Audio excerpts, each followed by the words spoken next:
Ici, nous sommes à la station de pompage de Lamadji, appelée également la station Bethany.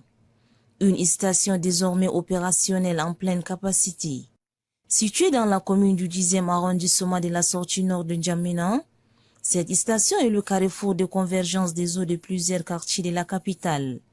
Il s'agit notamment des quartiers Abena, Gassi et le bassin de rétention de Djiguel en Gabo dans le 8e arrondissement.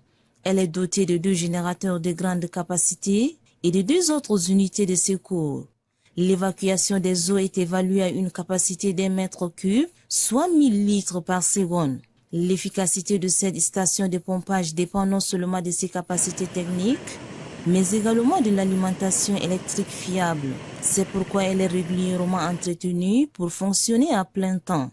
Ces équipements sont surveillés comme du lait au feu. Les équipes techniques se relaient et travaillent sans relâche pour garantir que la station fonctionne en pleine capacité. Le souci constant dans cette situation est d'évacuer le maximum d'eau possible afin d'éviter une aggravation de la montée du niveau d'eau. Mais cela ne se passe pas dans le meilleur des cas. Et pour cause, la station est confrontée à plusieurs difficultés. Selon les témoignages des techniciens rencontrés sur place, les canalisations au niveau de la ville ne sont pas bonnes. Il y a des endroits où les canaux sont bouchés par des saletés ménagères, preuve de l'incivisme de la population qui obstrue souvent le drainage des eaux. Parfois, les villages environnants ne sont pas épargnés puisque cette canalisation rejette directement ces eaux en pleine nature, réorientant les risques vers d'autres villages.